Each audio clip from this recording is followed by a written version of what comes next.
Bom dia a todos e a todas, né? Estamos ao vivo no canal Falando em Português. Nesse dia 12 de fevereiro de 2026, né? Às vésperas do Carnaval, que na Bahia já começou, né?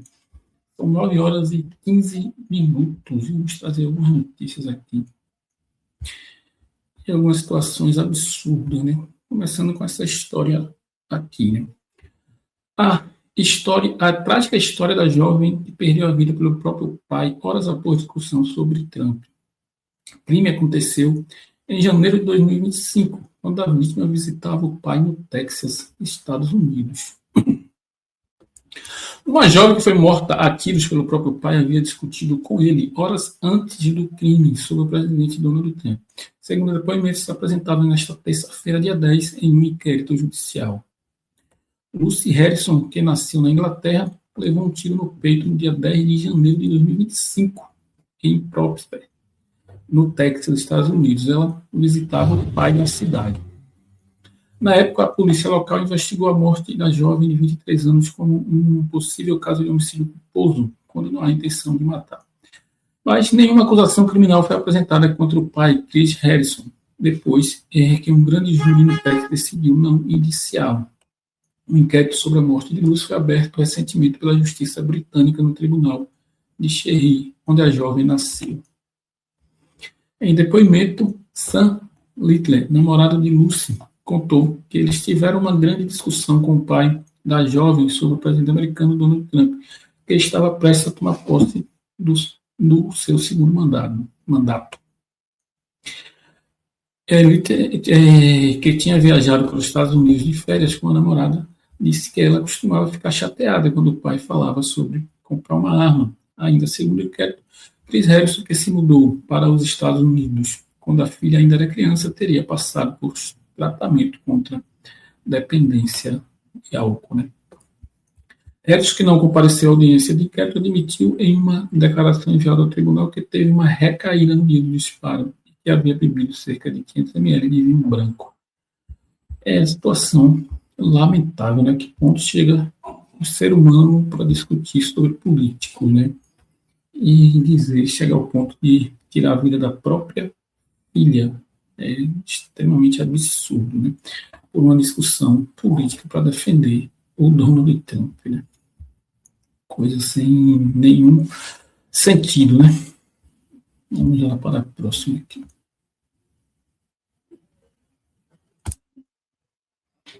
Mais notícias sobre Trump, né? E-mail entre Epstein e advogado com o assunto Trump aparece totalmente ocultado em arquivos. Um funcionário do Departamento de Justiça disse à ABC News que a parte censurada do e-mail de 2009 era uma comunicação confidencial entre Epstein e seu advogado.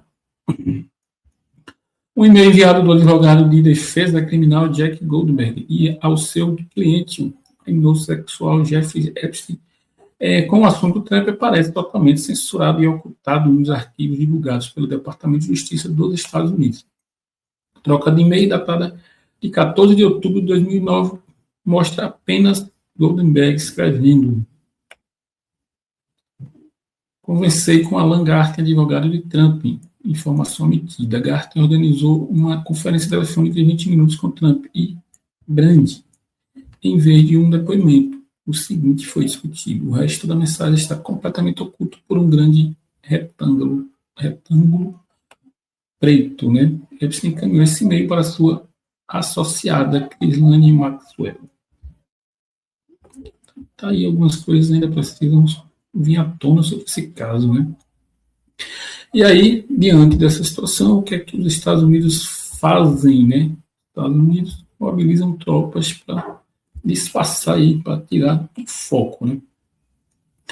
Os Estados Unidos mobilizam lançadores de mísseis no Catar em meio à tensão com o Irã. Tensões entre os dois países estão se agravando desde janeiro deste ano. Negociações sobre acordo nuclear estão em andamento.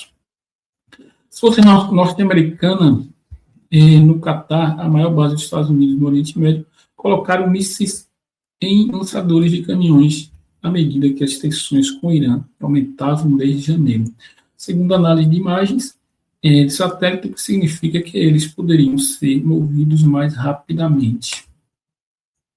A decisão de manter os mísseis Patriota em lançadores móveis em vez de estações de lançamento semi-estáticas, o que significa que eles poderiam ser rapidamente implantados para atacar ou ser movidos defensivamente em caso de um ataque iraniano. Mostra como os riscos aumentaram à medida que as tensões cresceram. Né? O presidente dos Estados Unidos, Donald Trump, tem ameaçado bombardear o Irã por causa de seus programas nucleares e de mísseis balísticos, seu apoio a grupos aliados no Oriente Médio e a repressão à dissidência interna, embora as negociações para evitar uma guerra continuem. Né?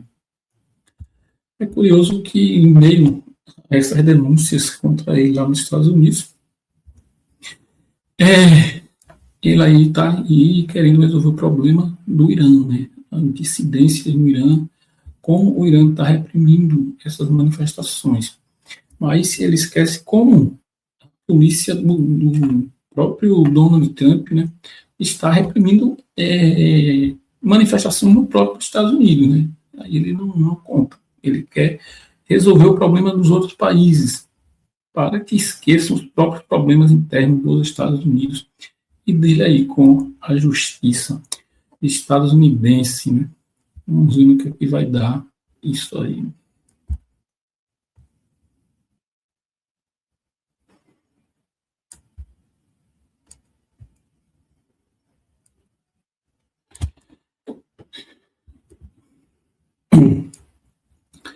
Não temos combustível, né? Cubanos recorrem a carvão e energia solar. Mais um ataque dos Estados Unidos para resolver o problema dos outros. Diante do risco de agravamento de crise energética, moradores de Havana buscam se proteger. Estocam carvão, recorrem a motos elétricas ou instalam painéis solares quando tem recursos para isso. À beira de uma estrada periférica no sudeste da capital cubana, vendedores oferecem carvão diretamente sobre o asfalto e fogueiras artesanais, alguns feitos com antigos tambores de máquinas de lavar, outros mais sofisticados. Todo mundo sabe o que vem agora, não temos combustível no país, é preciso buscar alternativas, disse a AFP, funcionária pública de 53 anos após comprar um fogão artesanal a carvão. Né? A situação ficou ainda mais apertada, comentou uma compradora que preferiu não se identificar ao observar um saco de carvão vegetal por 2.600 pesos, cerca de R$ 564, quase 50% do salário médio em Cuba. Né? Isso tudo porque os Estados Unidos querem destruir a ilha de Cuba, né? Sufocando uma pequena ilha para mostrar força. Né? E com a invasão da Venezuela, a retirada de Maduro do poder, eles estão impedindo que a Venezuela forneça petróleo para Cuba. Né? Não serão os políticos de Cuba que vão sofrer. Né? Quem sofre com isso tudo é a população cubana e não os líderes de Cuba. Né?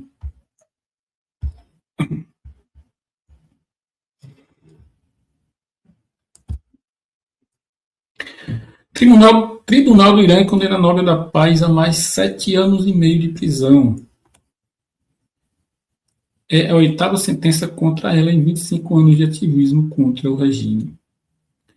O advogado de Narges Mohamed, Prêmio Nobel da Paz em 2023, confirmou a nova condenação da ativista iraniana de direitos humanos. É a 8ª sentença contra ela em 25 anos de contestação ao regime de Teherã, contra a pena de morte no país e contra o rígido código de vestuário para as mulheres. Narges tinha sido detida em 12 de dezembro de 25 na cidade de Marraz, no nordeste do país, juntamente com outros ativistas, depois de discursar numa cerimônia em memória de um advogado encontrado sem vida. Né? Foi condenado a 6 anos de prisão por reunião e conspiração para cometer crimes, afirmou seu advogado Mustafa Nili em uma publicação nas redes sociais X, acrescentando que a ativista também está proibida de sair do país durante 2 anos. Né? É um problema sério ou é uma ditadura também o Irã, né? Mas nós achamos e pensamos que deve ser o Irã que deve resolver. O povo do Irã deve resolver os seus problemas. Né? Precisa da interferência de outros países. Vamos lá para essa última e triste notícia aqui. Estrangeira, né?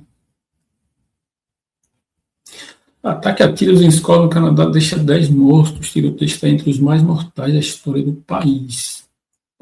10 pessoas, incluindo a suspeita de praticar o crime, morreram depois que uma mulher abriu fogo em uma escola secundária no oeste do Canadá nesta terça-feira, dia 9, um dos eventos com o maior número de vítimas da história recente do país.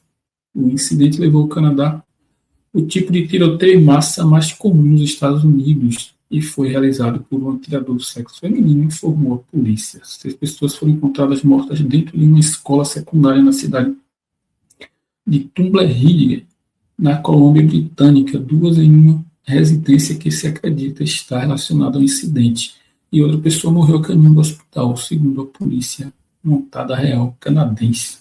Pelo menos mais 2 pessoas foram hospitalizadas com ferimentos graves ou com risco de vida, e cerca de 25 estão sendo tratadas por ferimentos sem risco de vida. É lamentável esse tipo de ataque nessas pessoas. E o problema sério, né? Quando uma pessoa faz isso, muitos imitadores às vezes vão e seguem, imitam absurdamente esse tipo de atitude. Né? Esperamos que não seja o caso agora com essa situação aí do Canadá, que não se espalhe aí por outros lugares, nem no Canadá e nem no mundo. Né? Ninguém deseja esse tipo de situação em lugar nenhum. Né? Se gostar, dá o joinha. Se não gostar, dá o joinha. Se for do seu interesse, faz sua inscrição aqui no canal, falando em português. E vamos ver aqui agora.